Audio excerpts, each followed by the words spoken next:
각이 사는 증시 증시 각도기. 각도기. 네, 안녕하세요. 젊은투자 증시다침판 안지원입니다. 오늘 뭐 딱딱 안 맞아도 기분 좋은 날이네요. 네,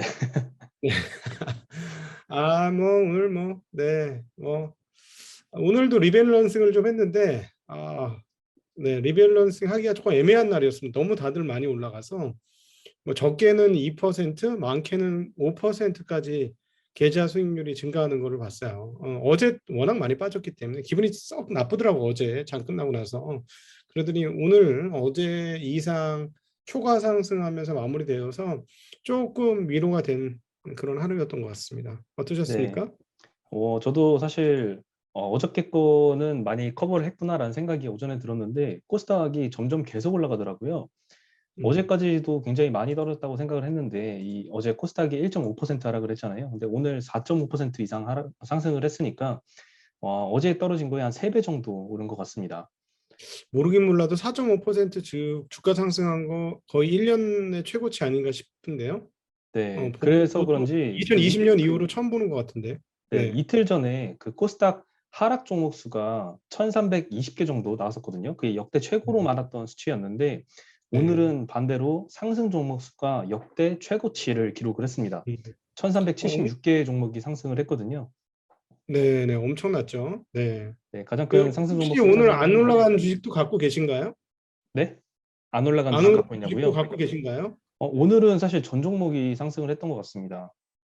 저는 있어요. 아, 대단하지 있으세요? 않습니까? 네. 네.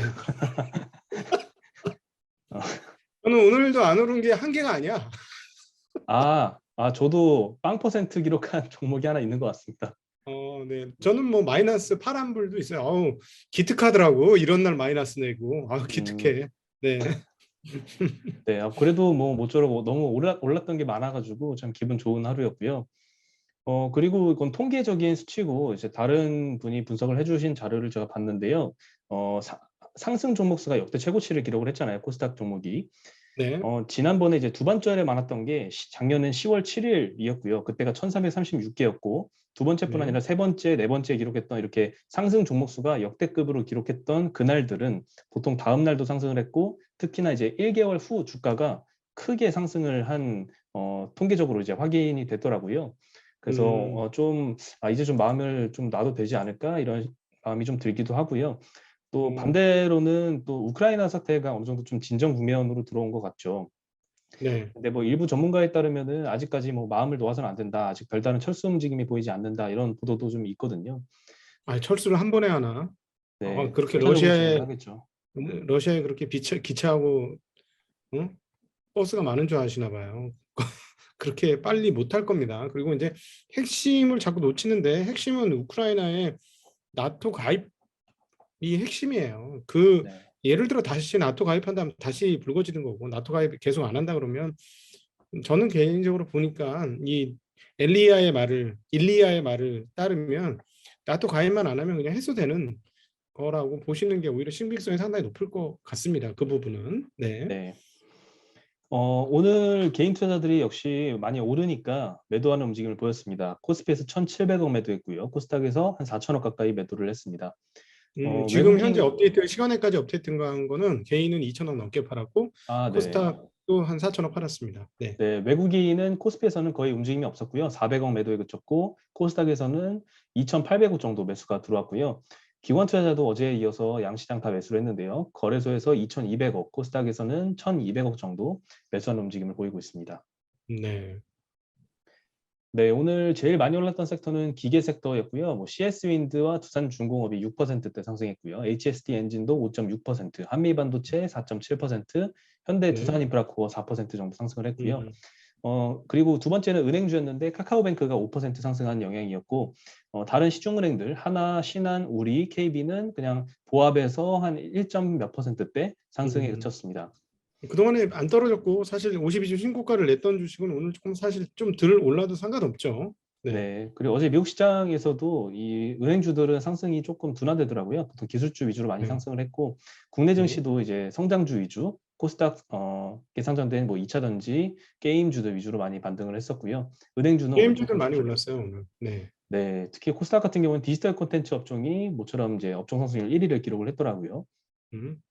네, 그리고 비금속 광물 섹터, 뭐 아세아 시멘트도 6.4%, 포스코 케미칼도 5%, 한일 시멘트 3%대 상승을 했고요.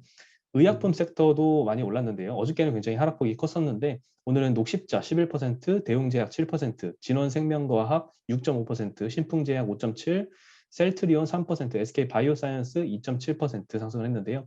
SK바이오사이언스는 어제 하락을 한 10% 가까이 했는데 오늘 상승폭은 조금 아쉬웠습니다.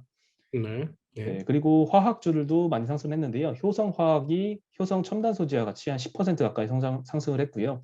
코스모화학도 9% 가까이 상승, SK케미칼 7%, 예, 송원산업도 6.6% 상승해서 마감을 했습니다. 네. 네, 섬유의복은 오늘 제일 많이 못 오른 업종을 기록을 했는데요. FNF가 추가로 2% 하락을 했거든요. 최근에 이제 실적 발표는 엄청난 어닝 서프라이즈가 나왔는데 주가는 계속 하락세를 보이는 움직임이고요. 철강 금속이 그 다음이었습니다. 오늘 풍산이 2.5% 하락을 했고요. 세아베스틸 마이너스 0.9%, 포스코가 0%, 현대제철 0.5% 기록을 했습니다. 네. 네, 오늘 게임주, 엔터주, 2차전지, 바이오 이런 성장주 위주로 많이 폭등세를 기록을 했다고도 할 수 있는데요. 위메이드의 맞습니다. 장영국 대표가 오늘 기자간담회에서 온라인에서 진행을 했었는데 올해 외부 개발사 M&A를 몇 차례 진행하겠다라고 발표를 했습니다. 그리고 현재 주가가 좀 떨어진 상태이지만 추후에 성과가 나타나면 시간이 해결해 줄 문제다라고 언급을 하면서 오늘 이 안도감에 12% 가까이 위메이드가 상승을 했고요. 위메이드 맥스는 무려 19%나 상승을 했습니다.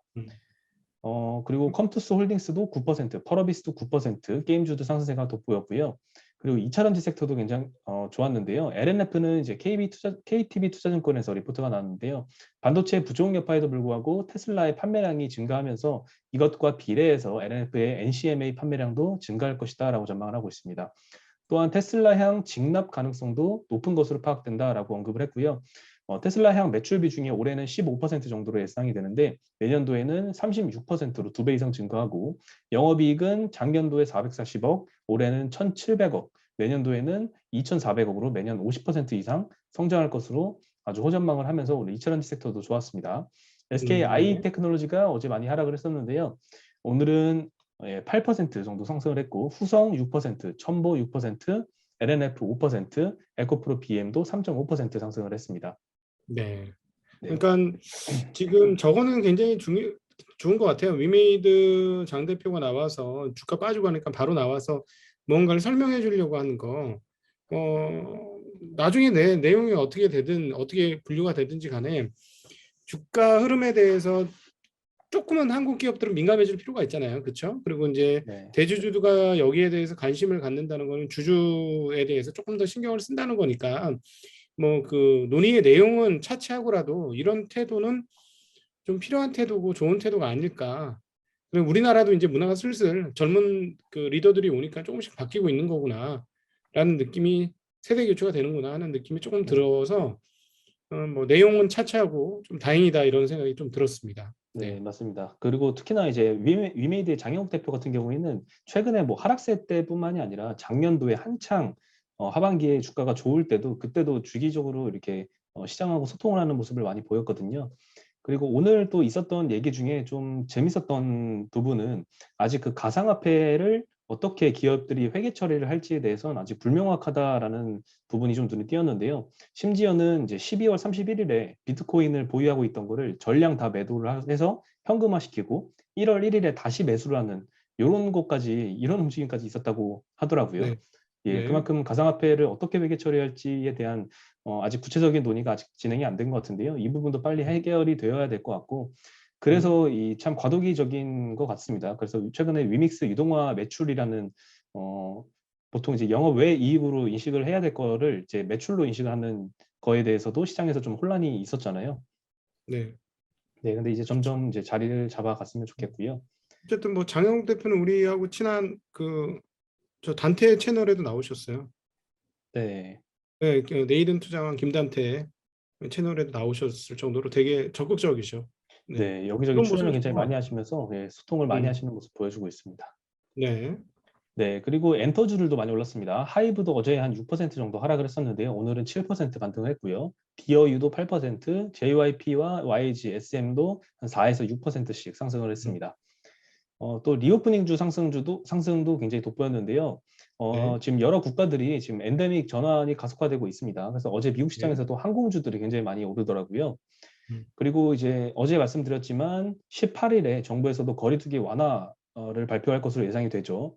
예. 그러면서 이제부터는 이제 본격적으로 방역 조치가 완화되기 시작할 것이란 기대감이 좀 있는 것 같고요. 1월 달에는 특히나 전 세계 코로나 감염자 중에 95%가 오미크론 변이 감염자라고 합니다. 음. 이 오미크론 같은 경우에는 위중증 환자가 굉장히 낮잖아요.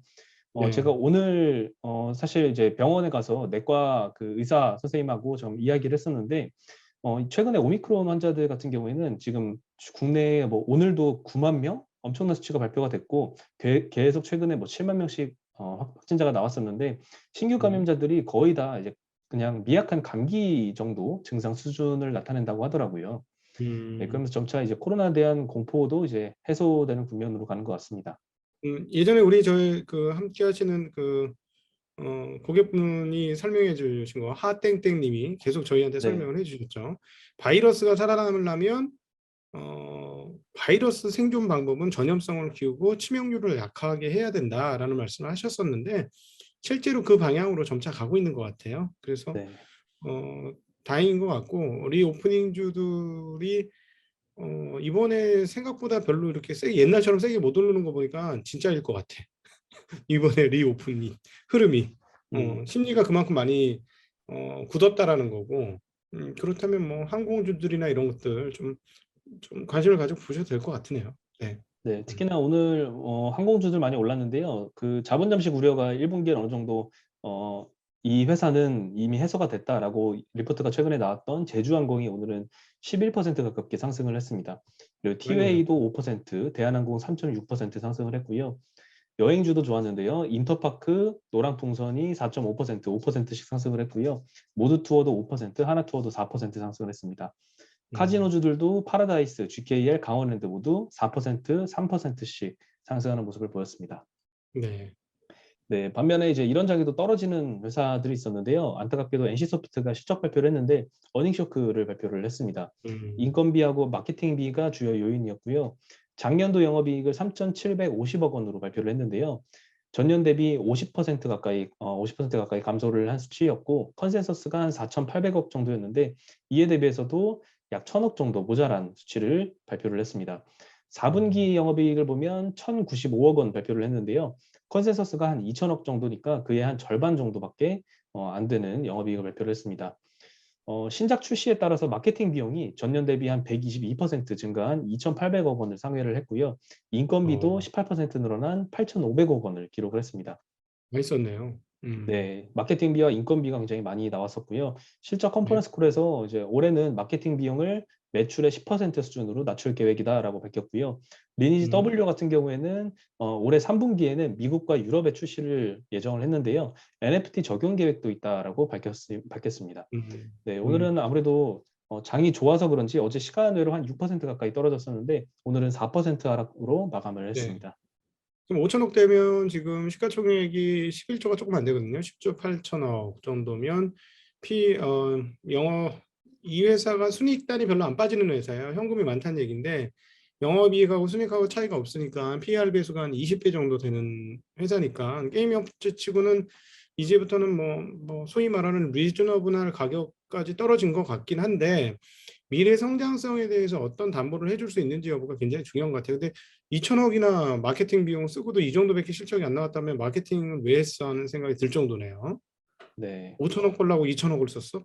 물론 향후에 돈을 더 벌긴 하겠습니다만 그런 고민이 좀 있어서 미래 성장 동력을 조금 보여줄 필요가 좀 있겠고 그다음에 이번에 2021년을 통해서 이 회사가 조금 현질을 너무 많이 하게 한다고 하는 그런 인식 때문에 약간 기업 이미지가 훼손된 것 같다는 느낌이 조금 듭니다. 뭐 네. 그걸 빨리 한다면 현재 가격은 비싸지 않은데 그런 미래 가치를 제대로 못 보여주면 마치 메타를 보는 것 같은 느낌 좀 드네요. 예. 네. 그래서 위기 상황인 거는 확실한 것 같고요. 어떻게 헤쳐나갈지를 주목을 해야 될 것 같습니다. 네, 그리고 또 하나 안타까운 사건이 있었는데요. 지난 1월에 이제 오스템 임플란트 횡령 사건이 있었는데 오늘은 또 계양전기에서 재무팀 직원이 음. 245억 원 규모 횡령을 했다라고 전일 공시를 했습니다. 자기 자본 네. 대비 13% 규모니까요. 이 한 명이 네. 저지른 범행치고는 굉장히 큰 규모였습니다. 계양전기 네. 같은 경우에는 저도 최근에 이 제품을 구매를 했었는데 77년도에 설립되어서 전동공구로 오랜 업력을 쌓은 기업입니다. 네네네. 거래소에서는 상장 적격성 실질심사 사유 발생으로 주식 거래를 정지시켰고요. 음. 해당 직원이 작년 말에 이제 결산 자료를 회계법인에서 요구를 했었는데 자꾸 제공을 하지 않았다고 해요. 그래서 시간이 점점 끄는 걸 보고 의심을 해서 추궁 끝에 결국 범행이 밝혀지게 됐다라고 하고요. 매출 채권과 매입 채무 조작을 통해서 횡령을 했다라고 알려졌습니다. 이 음. 거래처와의 자금 결제가 일정 시차를 두고 이뤄지는 관행을 네. 악용했다라고 알려졌는데 참 안타까운 사실일 것 같고 제 오스템 때도 말씀을 드렸지만 사실 어 국내 재무팀 구조상 업무 구조상 이 얼마든지 직원이 마음을 먹으면 충분히 횡령을 그러니까 충분히 횡령을 할 수 음. 있는 구조이긴 하거든요. 물론 100% 이제 걸리기 때문에 안 할 뿐이지 얼마든지 뭐 도망갈 생각하고 하면은 뭐 할 수는 있는 구조라서 빨리 이 구조적인 문제가 좀 해결이 되어야 될 것 같습니다. 지금 예. 오스템보다 저거 뭐라 그럴까? 이게 징후가 굉장히 안 좋습니다. 왜냐하면 이 회사는 연간 최고 실적을 낸 게 200억을 넘은 적이 없는 회사예요. 그리고 최근에는 30억 영업이익 뭐 이런 식의 영업이익 물론 최근에 이제 순익단에서는 조금 돈을 벌어서 돈이 없는 건 아닌데 그리고 시가총액이 1,200짜리 회사예요. 거기에 네. 280억의 횡령이면 245억의 횡령이면 오히려 오스템보다 모양새는 훨씬 더 규모는 작은 것처럼 보이지만 모양새는 훨씬 안 좋네요. 네. 그쵸. 2019년과 2020년에 영업이익이 각각 32억, 28억이었거든요. 네. 와, 근데 240억을 횡령을 했으면은 거의 그 전에 엄청나게 모아뒀던 횡령을 한 거죠. 네. 요거를 야, 메꾸려면 예, 몇 년을 회사가 영업을 해야지 벌어들일 수 있는 규모라서 예, 전부 다 네. 빨리 찾아왔으면 좋겠습니다. 오스템 같은 경우는 1년 열심히 하면 되는 거잖아요. 좀 네, 근데 막막하지만. 계양전기는 그렇게 치면은 몇 네. 년을 더 고생을 네, 지금 한 해야지. 3년 영업 좋았을 때 기준으로 어, 거의 한 2년 반, 3년을 해야 되는데 지금은 그렇게 하이라이트 구간이 또 아니니까 안타깝네요. 네.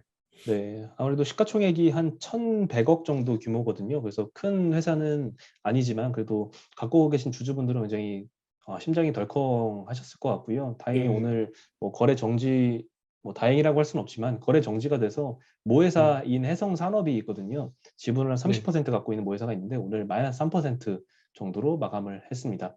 음, 그리고 이제 3월 10일까지 이 검토를 한다고 하고요. 기업심사위원회에서 거래를 재개할지 아니면 상장 폐지시킬지 개선 기간을 음, 부여할지 결정을 할 예정입니다. 제가 알고 있기로 해성산업은 현금 흐름이 굉장히 좋은 회사예요. 해결할 것 같습니다. 모 회사가. 네. 대신에 피바람은 불겠네. 피바람은 부는데 해성산업은 시가총액이나 이런 규모 대비로 많은 분들이 잘 모르고 있는 회사인데 어, 자산 규모가 굉장히 큰 회사라서 제가 보기에는 뭐 어렵지 않게 해결은 할 것 같습니다. 네. 지금 전년도 주가 떨어지기 전 기준으로 PBR 배수가 0.3배인데 그 0.3배도 저는 상당히 저평가라고 보거든요. 이 해성산업 같은 경우는 가지고 있는 보유 자산을 감안해 보면 뭐 이 규모는 이 회사로서는 충분히 뭐 해결할 수 있긴 할 것 같은데 자회사를 어떤 식으로 처리할지가 문제가 되겠네요. 네.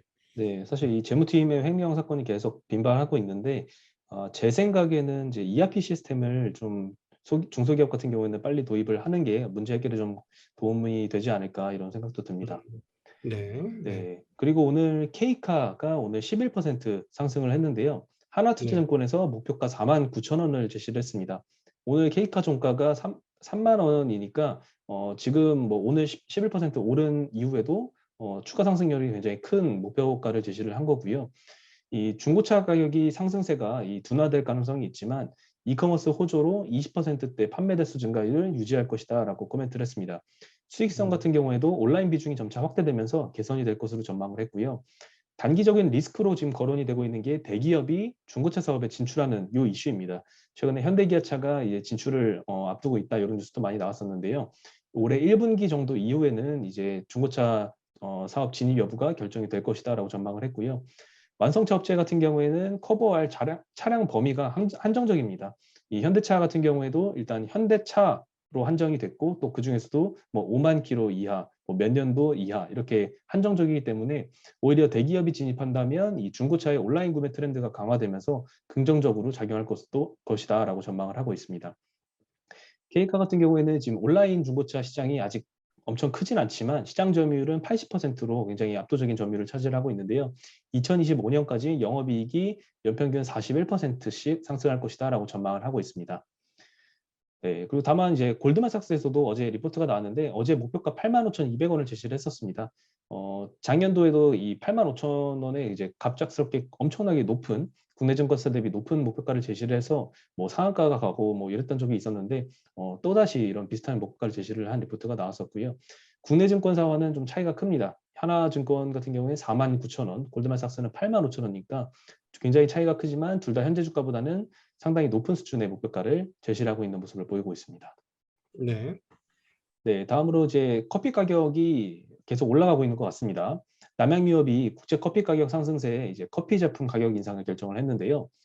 스틱 커피 제품은 평균 9.5% 인상하기로 했고요. 이 믹스 커피요. 그리고 컵 커피 제품은 평균 7.5% 인상을 결정을 했습니다. 이 스틱 커피 같은 경우에는 8년 만에 인상을 한 건데요. 회사 측에서는 이제 작황 부진에 따른 커피 국제 시세가 폭등을 했고 코로나 영향 때문에 물류비도 상승해서 인상이 불가피하다라고 언급을 했습니다. 이어서 이 롯데 네슬레 코리아도 네스카페를 포함한 전 제품의 출고가를 평균 8.7% 인상 발표를 했고요. 메일유업과 동원 F&B는 이미 전월에 가격 인상을 단행을 했었습니다. 메일유업은 평균 8에서 12% 인상 발표를 했고요. 동원 F&B는 컵커피 일부 제품을 10% 인상을 했습니다. 지금 인상률이 굉장히 높은 것 같아요. 이 남양유업 같은 경우에는 뭐 믹스커피는 9.5%, 뭐 네슬레 코리아도 8.7%, 메일유업, 동원 다 10% 가깝게 인상을 했으니까 상당히 높은 인상률을 보이는 것 같고요. 또 이번 커피 업체들 중에 커피 전문점들도 계속 연이어서 인상을 하고 있거든요.